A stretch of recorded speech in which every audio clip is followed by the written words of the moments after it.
How's everybody doing? Is everybody's favorite conservative in New York, Christopher Wright, to present you another of my infamous walk and talk videos. So what's today's walk and talk going to be about? Forgive me if the camera's a little shaky.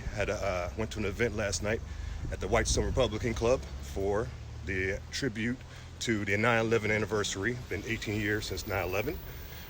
Great event hosted by Vicky Palladino, and everybody there. She did a great job, and that's what today's walk and talk is going to be about: is the 9/11 anniversary, the day that will forever remain in infamy.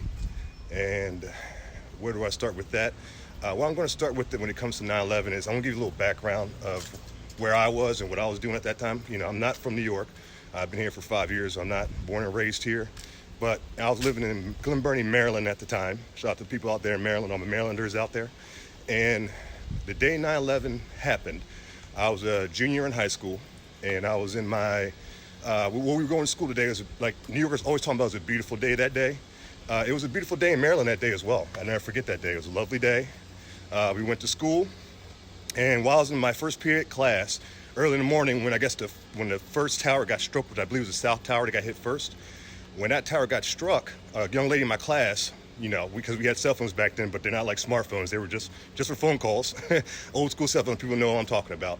And she said, "Oh no," she's like, "Oh, we've been attacked. The Twin Towers of New York have been attacked." And nobody really liked this young lady. I can't remember her name. So when she said that, people were like, "Okay, whatever. Shut up, quit. That's not a joke. That's not funny." And by fourth period, things changed. So when fourth period came around, like at this time, I guess we haven't been under attack before like this. So the teacher came in and told us pretty much, look, you guys got to go home. We can't go into details of what's going on, but you just got to start heading home, head home soon. So we were like, all right, didn't think nothing about it. I got in my car, just got my Chevy Beretta. I was 17 years old at the time. And I was driving around the neighborhood, and the roads were totally empty. I've never seen the roads like this in my neighborhood that's empty. And I was like, what's going on? Why are the roads so empty? And so I get to my home eventually after just driving around BSing for 30 minutes. And I see both of my parents' cars in the driveway. I'm like, why am I both of my parents home right now this early in the day? It's kind of weird. So I go to my door, and before I can even open my door, my mom rips the door open, and she's there waiting for me. She's like, come inside. And she pulls me in. I'm like, what the heck is going on? What's going on? And she's like, the country's under attack. I'm like, the country's under attack? What do you mean the country's under attack? That makes no sense. How are we under attack? And she turns the TV on and shows me the Twin Towers. And this is in the afternoon, so both towers at this time have already come, 3 or 4 in the afternoon. So the towers both came down. There's rubble everywhere. They're showing replays of the planes crashing into the buildings. They're showing everything. And it was total panic mode. And I didn't know how to react. My mom didn't know how to react. My dad was there watching. My dad's, Army veteran. We were all there watching in shock, just totally quiet, just watching the television what is happening to the country right now? Because of course, since Pearl Harbor, this country's never been under attack like that. So it was something just new for everybody. We were in total shock. And so we just kept watching and watching. And I want to speak specifically to the New Yorkers right now out there, because I give New York credit, because when these attacks happened, it was so dramatic to the whole entire country. We all felt it. But what the New Yorkers showed me was the definition of the terms "united we stand." I always heard that, united stand, divided we fall. We always hear that growing up, And when I saw with New York, how they carried themselves after 9/11 happened, how they came together, they started working on getting the debris cleaned up, doing everything they had to do, man, and really, showed the rest of the country, we're not falling apart, we're not giving up. We're not soft. We're not, this is America. And, we've been attacked, and this is a dramatic attack. And people's lives were changed. There's a lot of lives. God bless the lives that were lost that day and the lives that were changed that day because of what happened in those towers, man. But New Yorkers came together. Mayor Giuliani came out and really fought for the state, man. And I can't remember the gentleman's name or the guy's name. He was like the Prince of Saudi Arabia. He said something along the lines of, well, the terrorist attacks that happened on 9/11, they were kind of justified because look how you guys are acting in the Middle East. And he offered the country $10 million for repairs, and Giuliani turned down the $10 million and said there's nothing that justifies this attack on this country. There are innocent lives lost like that. Nothing justifies that. So I respect Giuliani for standing up, and he came out and during the rubble helped clean up with a lot of other Americans.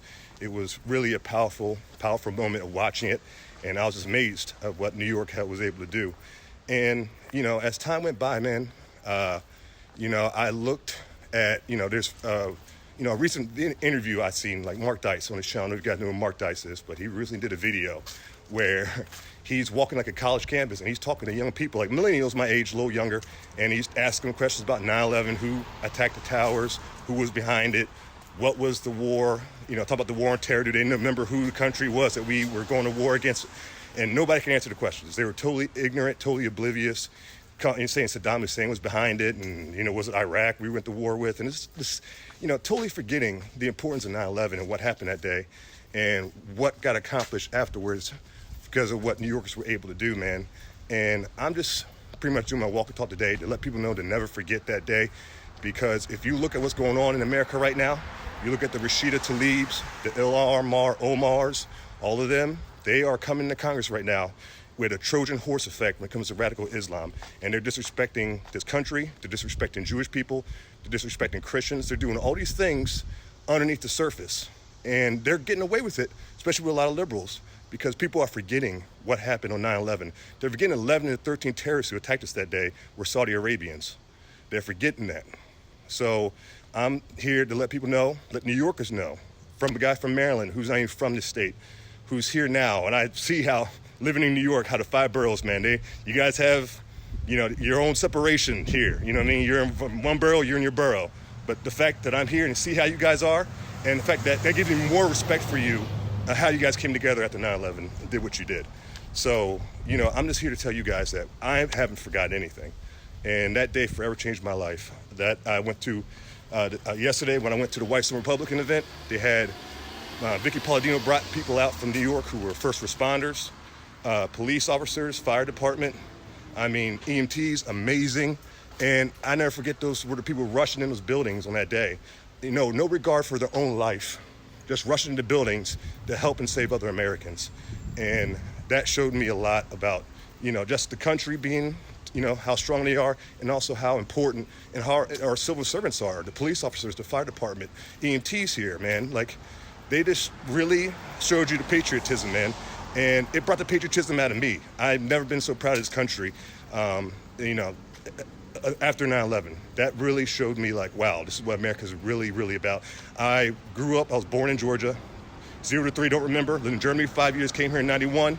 In 2001, I was a decade in technically remembering my life in the States. And 9/11 happened, and it just showed me, like, wow, what a powerful, amazing country that we live in.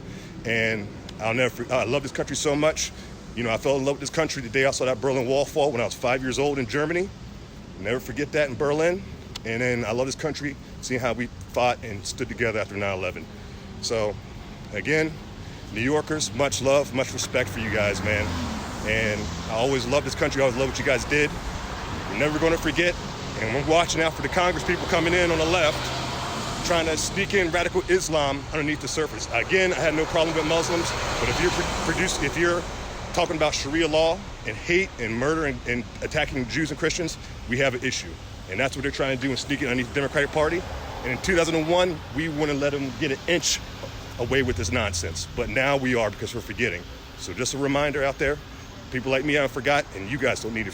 You guys better never forget what happened on 9/11 in 2001. God bless everybody out there listening. And like always, God bless America. And of course, God bless those lives lost and that were changed on that day. Enjoy the rest of your day. Peace out.